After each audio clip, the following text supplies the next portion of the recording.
कैसे हैं आप सब? स्वागत है आपका अपने YouTube channel Kalyani IAS academy में। मैं हूं आपके साथ हर्ष और आज हम लेके आए अपने मध्य प्रदेश की करंट अफेयर की सीरीज के चैप्टर 8 के पार्ट 1 को, जिसमें हम देखेंगे मध्य प्रदेश सरकार की प्रमुख योजनाएं, अभियान, कार्यक्रम और मिशन के बारे में। तो ये बिना देर के शुरू करते हैं आज के अपने इस सेशन को। तो आज के हमारे सेशन का पहला क्वेश्चन है, राष्ट्रीय सिकल सेल एनीमिया मुक्ति मिशन का प्रारंभ 1 जुलाई 2023 को प्रधानमंत्री नरेंद्र मोदी द्वारा किस जिले से किया गया था? अनूपपुर, उमरिया, शहडोल या बालाघाट? जिसका जो सही उत्तर है वो है शहडोल। राष्ट्रीय सिकल सेल एनीमिया मुक्ति मिशन जो है इसका प्रारंभ 1 जुलाई 2023 को शहडोल से किया गया था, जिसकी शुरुआत प्रधानमंत्री नरेंद्र मोदी के कर कमलों द्वारा की गई थी। ध्यान रहेगा। अब इसका उद्देश्य क्या है? विशेष रूप से आदिवासी आबादी के बीच सिकल सेल रोग से उत्पन्न गंभीर स्वास्थ्य चुनौतियों का समाधान करना। सिकल सेल एनीमिया जो है बहुत तेज़ी से फैल रहा था और खासकर आदिवासियों के बीच में, है ना, तो उसका इलाज करना इसका मुख्य उद्देश्य है। और जो इसमें लक्ष्य रखा गया है वो ये है कि 2047 तक सिकल सेल रोग को खत्म करने का लक्ष्य है। ध्यान रहेगा। केंद्रीय बजट 2023 में भी राष्ट्रीय सिकल सेल एनीमिया जो मुक्ति मिशन है उसकी घोषणा की गई थी। मध्य प्रदेश सहित इसे देश के 17 सर्वाधिक प्रभावित राज्यों में लागू किया जाएगा। समझ पा रहे हैं? तो सिकल सेल एनीमिया जो है एक बीमारी है जिसको ख़त्म करने का लक्ष्य 2047 तक रखा गया है, ठीक है ना। और केंद्रीय बजट 2023 में भी इसका प्रावधान है। तो आपसे क्वेश्चन पूछ सकता है, इस मिशन की शुरुआत किस जिले से की गई थी? तो शहडोल से की गई थी। क्लियर दोस्तों? आइए आगे बढ़ते हैं, अपने अगले प्रश्न को देखते हैं। और आज का हमारा अगला प्रश्न है, मिशन 50 एट 230 संबंधित है शिक्षा, कृत्रिम बुद्धिमत्ता, मतदान या इनमें से कोई नहीं? तो इसका जो सही उत्तर है वो है मतदान, ठीक है। मिशन 50 एट 230 के बारे में देखिए। मुख्य निर्वाचन आयुक्त श्री राजीव कुमार, निर्वाचन आयुक्त श्री अनूप चंद्र पांडे और अरुण गोयल, इन तीनों का नाम याद रखिएगा, निर्वाचन आयोग से संबंधित है, ठीक है ना। 1+2 की संरचना होती है जिसमें मुख्य निर्वाचन आयुक्त राजीव कुमार है और दो अन्य कौन है? अनूप चंद्र पांडे और अरुण गोयल ने मध्य प्रदेश की प्रत्येक विधानसभा क्षेत्र के न्यूनतम मतदान प्रतिशत वाले 50 मतदान केंद्रों पर विशेष जागरूकता का अभियान शुभारंभ किया है, ठीक है। अभियान के अंतर्गत मतदान प्रतिशत बढ़ाने के लिए मतदाताओं को विभिन्न माध्यमों से जागरूक किया जाएगा। यानी मध्य प्रदेश में कुछ ऐसी सीट्स थी जहाँ पे बहुत न्यूनतम मतदान हुआ करते थे और इन न्यूनतम मतदान को बढ़ाने के लिए या आगे लाने के लिए निर्वाचन आयोग एक जागरूकता प्रोग्राम चला रहा है। और ये जागरूकता जो प्रोग्राम चलाए जा रहे हैं ये 50 न्यूनतम मतदान केंद्रों में, मतलब 50 न्यूनतम मतदान करने वाले केंद्रों पे चलाए जा रहे हैं ताकि यहाँ पे मतदान का प्रतिशत बढ़ाया जा सके। क्लियर है दोस्तों? आइए देखते हैं अपने अगले प्रश्न को। लाडली बहना योजना के क्रियान्वयन में किस जिले को प्रथम स्थान प्राप्त हुआ है? रतलाम, उज्जैन, मंदसौर या शाजापुर? तो इसका जो सही उत्तर है वो है शाजापुर। क्लियर दोस्तों? अब इसके बारे में देखिएगा, लाडली बहना योजना के बारे में देखिएगा। इसकी जो घोषणा की गई थी ना, इसकी घोषणा, वैसे घोषणा से प्रश्न आता नहीं है पर फिर भी आप याद रखिए, नहीं कहा जा सकता कि मध्य प्रदेश लोक सेवा आयोग क्या पूछ ले, है ना। तो इसकी जो घोषणा की गई थी वो की गई थी 28 जनवरी 2023 को, ठीक है। और इसके 2 महीने बाद यानी 5 मार्च 2023 को इसको लागू कर दिया गया था, ठीक है। लाडली बहना योजना क्यों ज़रूरी है?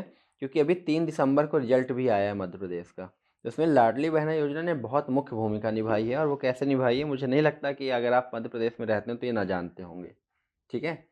प्रावधान क्या किया गया है इसमें कि 21 से 60 आयु वर्ग की बहनों को 1000 से लेकर के 3000 रुपये प्रति माह तक की आर्थिक सहायता प्रदान की जाएगी।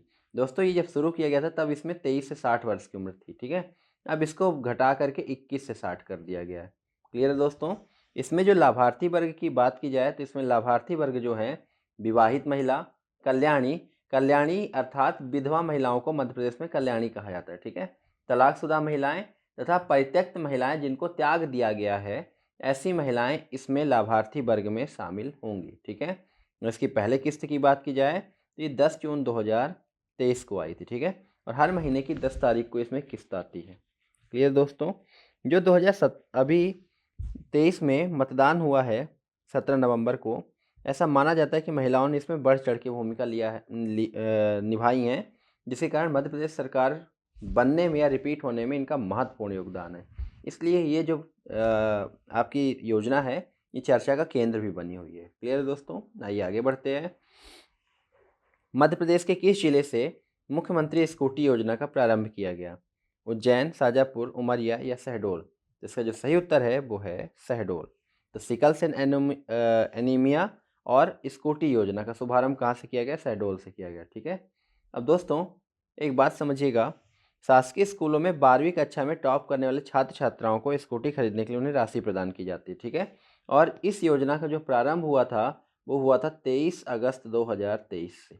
23 अगस्त 2023 से किया गया था। और लाभार्थी में प्रतिवर्ष 8,000 छात्र छात्राओं को ये दिया जाएगा।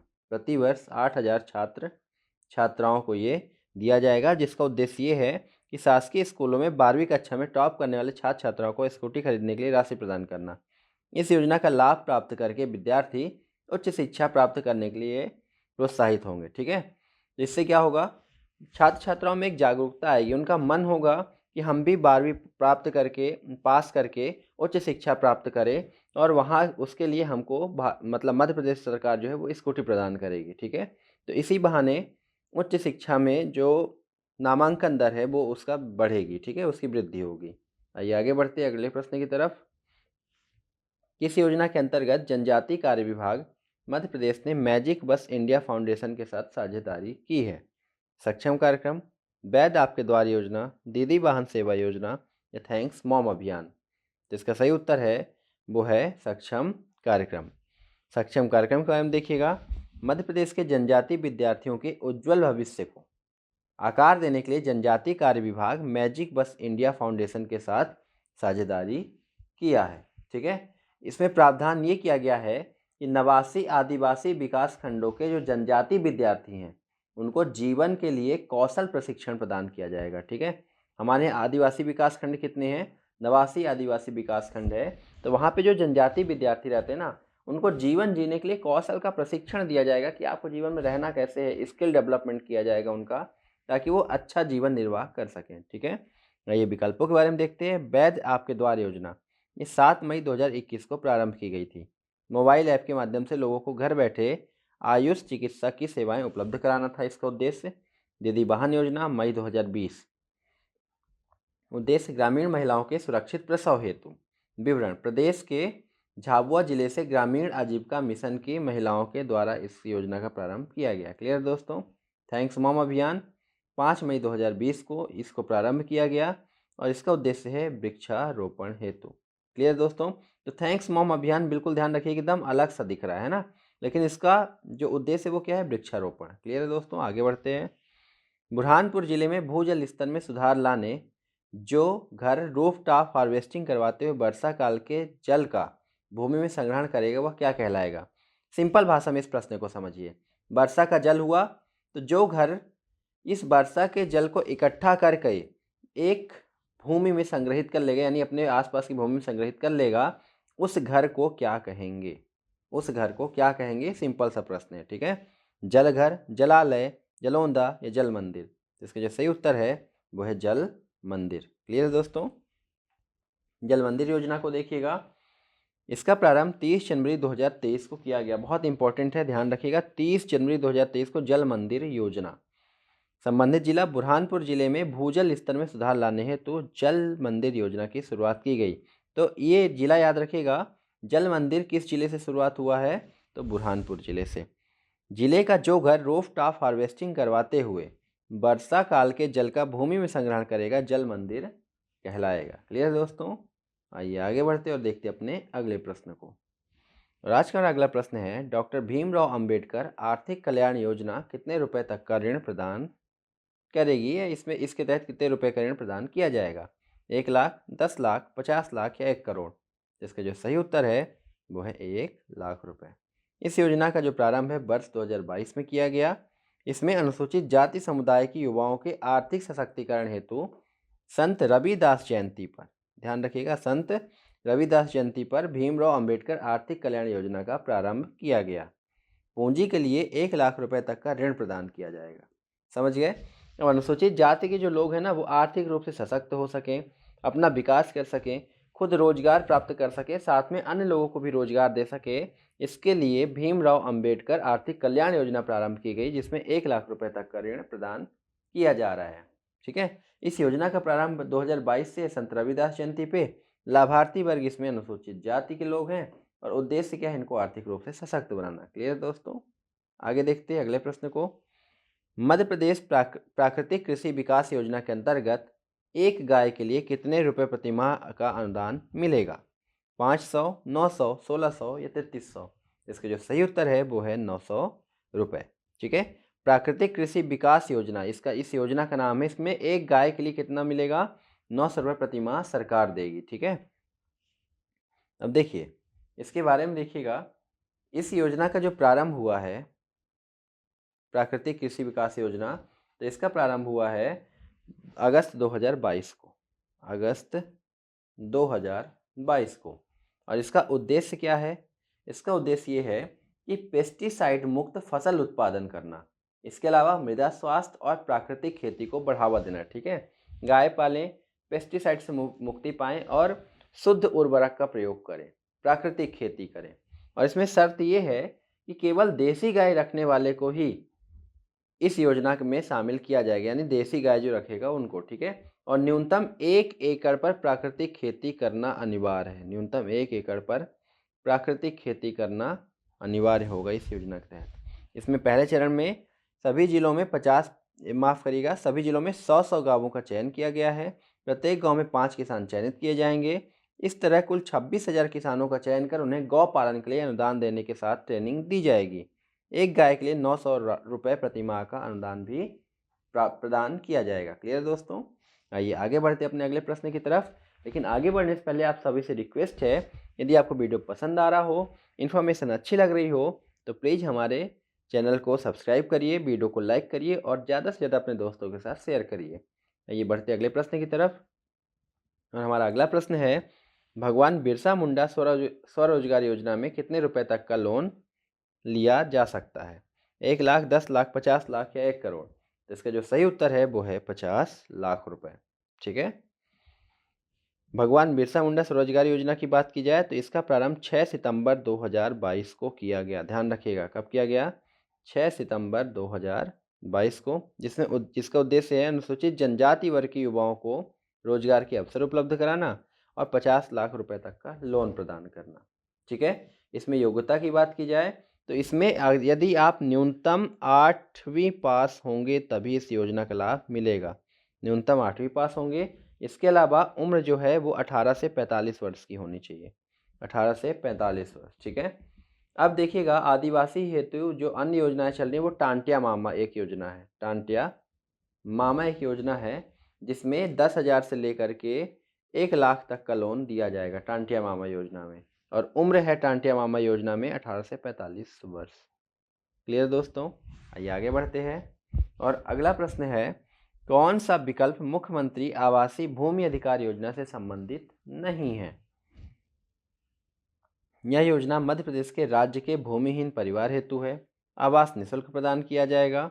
योजना 4 जनवरी 2023 से शुरू की गई थी। उपरोक्त सभी सही हैं। इसका जो सही उत्तर है उपरोक्त सभी सही हैं।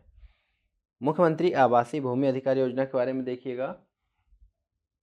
इसका प्रारंभ 4 जनवरी 2023 को भूमि आवासीय अधिकार योजना, ध्यान रखिएगा दोस्तों ने, सारी नई योजनाओं को आप एक साथ लिख लीजिएगा स्टार मार्क करके और इनको ध्यान से समझिएगा।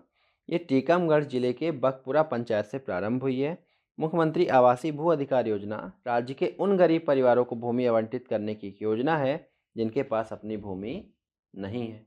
ठीक है, अब इस योजना का लाभ क्या होगा? जो राज्य के भूमिहीन परिवार हैं उनको निःशुल्क आवासीय भूखंड दिया जाएगा। इसके अलावा उस भूखंड में जब आवास का निर्माण करना होगा तो बैंक से ऋण भी दिलवाया जाएगा। अब भूखंड अगर देके किसी को छोड़ दिया जाएगा तो वो बेचारा वैसे ही अभी तक भूमिहीन था, वो अपना मकान कैसे बन पाएगा? इसके लिए सरकार ने एक और प्रावधान कर दिया कि हम भूखंड तो देंगे ही, साथ में आपको बैंक से ऋण भी दिलवा देंगे। ये इसकी एक विशेषता है। ठीक है, और मिलेगा किसको? जिसके पास 5 एकड़ से कम कृषि योग्य भूमि हो, कोई भी परिवार में आयकरदाता ना हो, व्यक्ति पीडीएस की पर्ची रखता हो। क्लियर है दोस्तों, आइए देखते हैं अपने अगले प्रश्न को। और आज का हमारा जो अगला प्रश्न है वो है अनुगूंज कार्यक्रम संबंधित है शिशु के जन्म से, टीकाकरण से, शिक्षा से या इनमें से कोई नहीं। तो इसका जो सही उत्तर है वो है शिक्षा से। अनुगूंज कार्यक्रम के बारे में देखिएगा। अनुगूंज स्कूल शिक्षा विभाग का वैश्विक शिक्षा प्रणाली स्टीम, स्टीम का मतलब होता है science, technology, engineering, arts and mathematics की दिशा में कला से समृद्ध शिक्षा का अभिनव कार्यक्रम। ठीक है, अनुगूंज एक कार्यक्रम है। क्लियर दोस्तों। अब इसका जो चतुर्थ संस्करण है वो 4 दिसंबर 2022 से शुरू किया गया। आइए आगे बढ़ते देखते हैं अगले प्रश्न को। किस जिले के गोविंदपुरा में प्रदेश के पहले मुख्यमंत्री संजीवनी पॉली क्लिनिक का शुभारंभ हुआ? जो गोविंदपुरा जानते होंगे उनको पता चल गया होगा कि ये कहाँ की बात हो रही है। ठीक है, इंदौर, रीवा, मंदसौर या भोपाल? तो इसका जो सही उत्तर है वो है भोपाल। ठीक है, एक ही स्थान पर स्त्री रोग, नेत्र रोग, दंत रोग, शिशु रोग सहित अन्य बीमारियों के विशेषज्ञ चिकित्सकों से उपचार सुविधा उपलब्ध कराने के लिए मुख्यमंत्री संजीवनी पॉली क्लिनिक शुरू की गई है। ठीक है, अब जाइए पॉली क्लिनिक के बारे में समझिएगा। इसका जो प्रारंभ हुआ था पॉली क्लिनिक का, ये 9 दिसंबर 2022 को गोविंदपुरा भोपाल से किया गया था। ठीक है, इसका उद्देश्य है सुलभ चिकित्सा उपलब्ध करवाना। और इसका जो प्रथम वो खोला गया था क्लिनिक वो थी भोपाल, भोपाल के गोविंदपुरा में। क्लियर दोस्तों। आइए आगे बढ़ते देखते अगले प्रश्न को। सौर ऊर्जा से बिजली की आपूर्ति के लिए आत्मनिर्भर बनाने हेतु कौन सा अनूठा अभियान शुरू कर मध्य प्रदेश पहला राज्य बन गया? सूर्य किरण अभियान, सौर शक्ति अभियान, सौर ज्वाला अभियान या सौर प्रकाश अभियान? इसका जो सही उत्तर है वो है सौर शक्ति अभियान। सौर शक्ति अभियान के बारे में देखिएगा। इसका जो उद्देश्य है वो सौर ऊर्जा से बिजली की आपूर्ति के लिए आत्मनिर्भर बनाना। इस तरह का अनूठा अभियान शुरू करने वाला मध्य प्रदेश पहला राज्य है। ठीक है, सौर शक्ति मिशन। पहले चरण में 5000 से अधिक आबादी वाली 714 ग्राम पंचायतों और हाट बाजारों, सभी जिलों और जनपद पंचायत कार्यालयों को सौर शक्ति अभियान में शामिल किया जाएगा ताकि सूर्य की रोशनी का अधिक से अधिक प्रयोग भी किया जा सके। अब दोस्तों, जो लोग मध्य प्रदेश का स्टैटिक पढ़ते होंगे उनको एक बात बहुत अच्छे से पता होगी कि मध्य प्रदेश जो है, मध्य प्रदेश के मध्य भाग से कर्क रेखा निकलती है। यानी कर्क रेखा जो है मध्य प्रदेश की जब बीचों बीच निकलती है तो आपको पता है 21 जून को सूरज अधिकतम कर्क रेखा तक आता है। यानी ये क्षेत्र एकदम गर्म क्षेत्र होता है और सूर्य की किरणें यहाँ पे बराबर पड़ती हैं। इसलिए यहाँ पे सूर्य की किरण यानी सूर्य की ऊर्जा का बराबर उपयोग करके हम बिजली बना सकते हैं। और उसी को ध्यान रखते हुए मध्य प्रदेश में कई सारी सौर परियोजनाओं को संचालित किया जा रहा है, जिनमें Rewa ultra solar power plant भी शामिल है। क्लियर है दोस्तों। आइए आगे बढ़ते अपने अगले प्रश्न की तरफ। और आज का हमारा जो अगला प्रश्न है वो है रिस्पॉन्सिबल टूरिज्म अवार्ड्स 2023 में टूरिज्म बोर्ड के ग्रामीण पर्यटन विकास परियोजना अंतर्गत मध्य प्रदेश से कितने ग्रामों को चुना गया है? 1, 2, 3 या 4? इसका जो सही उत्तर है वो है 2। अब मध्य प्रदेश रिस्पॉन्सिबल टूरिज्म का मतलब क्या होता है, ध्यान से समझिएगा। जब कोई पर्यटक घूमने आता है तो वो भी अपनी रिस्पॉन्सिबिलिटी समझे, हम भी अपनी रिस्पॉन्सिबिलिटी समझे और उस टूरिज्म के जो एक्सपीरियंस है ना उसको बेहतर बनाया जा सके। इसलिए Madhya Pradesh responsible tourism mission शुरू किया गया। ठीक है, इसका उद्देश्य क्या है? पर्यटन से जुड़े स्थानीय समुदाय का सामाजिक आर्थिक विकास और पर्यावरण संरक्षण है। ठीक है, और इस अवार्ड के लिए 6 श्रेणियाँ रखी गई। प्लास्टिक कचरे के निपटान के लिए सर्वोत्तम जो अवार्ड है वो मिला। बेस्ट फॉर मीनिंगफुल कलेक्शन, ये कलेक्शन है, ध्यान रखिएगा। स्थानीय रिसोर्सिंग, शिल्प और भोजन के लिए सर्वश्रेष्ठ अवार्ड। जलवायु परिवर्तन को संबोधित करना, विविधता और समावेशन के लिए सर्वश्रेष्ठ। प्रकृति सकारात्मक पर्यटन के लिए सर्वोत्तम। क्लियर दोस्तों। आइए आगे बढ़ते हैं। कितनी गौशालाओं को जोड़कर एक गौवंश विहार बनाया जाएगा? 5, 10, 20 या 50? इसका जो सही उत्तर है वो है 10। ध्यान रहेगा दोस्तों। तो जो 10 गौशालाएं हैं उनको जोड़कर एक गौवंश विहार बना दिया जाएगा। ठीक है, अब देखिए एक पशु एम्बुलेंस सेवा, इसके बारे में भी आप थोड़ा समझ लीजिए। ये 1 अप्रैल 2013 से पशु एम्बुलेंस सेवा प्रारंभ की गई है। माफ़ करिएगा 2023 से, 1 अप्रैल 2023। ठीक है, 1 अप्रैल 2023। मेरे मुंह से धोखे से 2013 निकल गया था, लेकिन ध्यान रखिएगा 2023 है। ठीक है, हाल ही में लंपी बीमारी से बचाव के लिए गायों को 37,13,000 से अधिक टीकों में संस्थाओं का बड़ा योगदान देकर एक कीर्तिमान हासिल किया है। मतलब ये जो पशु एम्बुलेंस सेवा है, इन्होंने कहीं ना कहीं लंपी वायरस के समय भी बड़ा योगदान दिया है। इस कार्य में। और इसका जो प्रारंभ हुआ आपको बताया कब, 1 अप्रैल 2023 से किया गया। और एम्बुलेंस में कौन होगा, एक डॉक्टर होगा, एक कंपाउंडर होगा, एक ड्राइवर होंगे, और साथ ही साथ एक सेंटर खोला जाएगा, कॉल सेंटर, जहां से पशु एम्बुलेंस के लिए कॉल किया जा सकेगा। उसमें 1280 से अधिक कॉल रिसीवर होंगे, ठीक है, जो कॉल रिसीव करके जानकारी प्रदान करेंगे। आइए आगे बढ़ते अगले प्रश्न की तरफ। और आज का हमारा अगला प्रश्न है, घरेलू हिंसा सहायता योजना कब से प्रारंभ की गई? 18 जनवरी 2021, 18 अगस्त 2022, 18 मार्च 2022, 18 जनवरी 2022। इसका जो सही उत्तर है वो है 18 जनवरी 2022। घरेलू हिंसा सहायता योजना के बारे में देखिएगा, इसका प्रारंभ 18 जनवरी 2022 को किया गया था। उद्देश्य क्या है? घरेलू हिंसा से पीड़ित महिलाओं को आर्थिक लाभ देना। इसमें प्रावधान क्या किए गए हैं?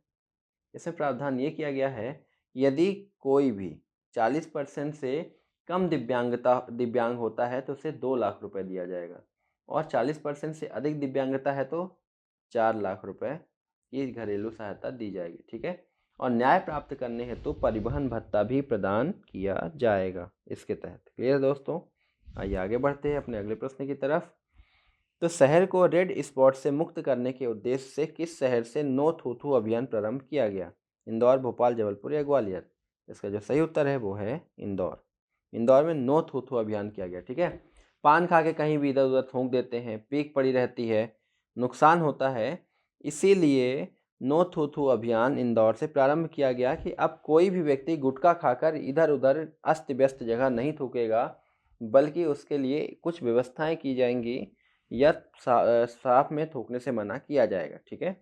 इसके तहत लोगों को, मतलब इस अभियान के तहत लोगों को यहाँ वहाँ न थूकने के लिए जागरूक किया जाएगा। इंदौर विगत 6 वर्षों से लगातार देश में सबसे स्वच्छ शहर होने के साथ ही स्वच्छता का प्रहरी भी है। यानी पूरे देश में ये कीर्तिमान रचा है कि 6 बार लगातार साफ सबसे स्वच्छ शहर है। क्यों? कुछ लोगों की वजह से इधर उधर गंदा हो, इसलिए नो थूथू अभियान इंदौर से चलाया गया है, ठीक है। अब जो ये अभियान है, इसका जो प्रारंभ हुआ है, इसका प्रारंभ हुआ 5 दिसंबर 2022 से, ठीक है। और कहाँ से? इंदौर की 56 दुकानों से। इंदौर की जो 56 दुकानें हैं ना, इंदौर की 56 दुकानों से इसका प्रारंभ हुआ है। इसका उद्देश्य है रेड स्पॉट मुक्त इंदौर बनाना, और इसके लिए जो दंड है ना, वो 200 रुपये का अर्थदंड भी लगाया गया है। क्लियर दोस्तों? आइए आगे बढ़ते हैं अपने अगले प्रश्न की तरफ। तो डोबी माइक्रो उपग्रहण सिंचाई परियोजना किस जिले में प्रारंभ की गई है? सीहोर, रतलाम, उज्जैन या नीमच? इसका जो सही उत्तर है वो है सीहोर। डोबी माइक्रो उपग्रहण सिंचाई परियोजना के बारे में देखिएगा। परियोजना के अंतर्गत नर्मदा जो नदी है, उसका पानी शक्तिशाली मोटर से बड़े बड़े पाइप के जरिए नहर में छोड़ा जाएगा और खेती में सिंचाई की जाएगी। यानी जो नदी बह रही है, इससे पानी निकाल करके खेती तक सिंचाई के लिए उपलब्ध कराया जाएगा।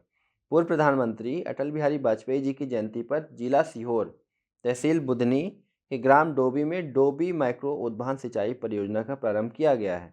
तो आपको ये परियोजना का नाम दे देगा और पूछ लेगा ये परियोजना कहाँ से प्रारंभ की गई।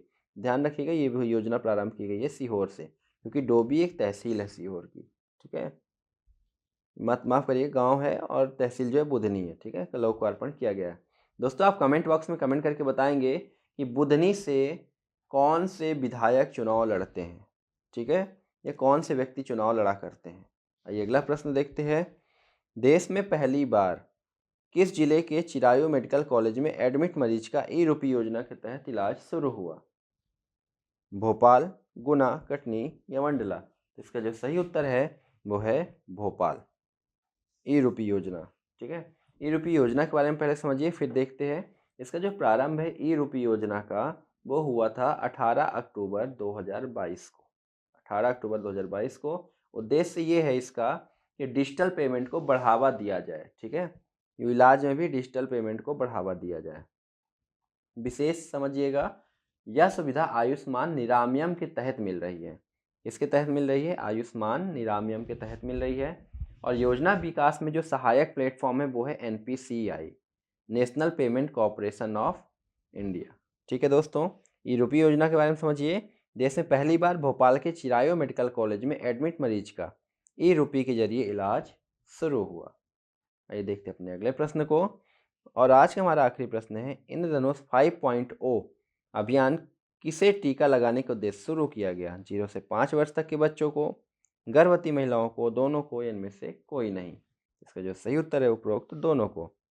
मिशन इंद्रधनुष समझिएगा, इसका प्रारंभ 3 अगस्त 2023 को किया गया है ना, 5वें चरण को। इसका उद्देश्य क्या है? इस अभियान में टीकाकरण में छूटे हुए 0 से 5 वर्ष तक के बच्चों एवं गर्भवती महिलाओं को टीका लगाया जाएगा। विशेष देखिएगा, प्रदेश में सघन इंद्रधनुष 5.0 अभियान 3 चरणों में संचालित किया जा रहा है और इसकी विशेषता ये है कि इस बार यूबिन पोर्टल का उपयोग करके इस कार्य को आगे बढ़ाया जा रहा है। क्लियर है दोस्तों? तो दोस्तों, उम्मीद करता हूँ आज के सेशन आपको पसंद आया होगा और आपने बहुत सारी नई चीज़ें सीखी होंगी। तो दोस्तों, अगर सच में आपको हमारी मेहनत पसंद आई हो तो प्लीज़ वीडियो को लाइक करिए, चैनल को सब्सक्राइब करिए और ज़्यादा से ज़्यादा अपने दोस्तों के साथ शेयर करिए ताकि हमको भी मोटिवेशन मिलता रहे। मिलते हैं आपसे अगली वीडियो में। धन्यवाद।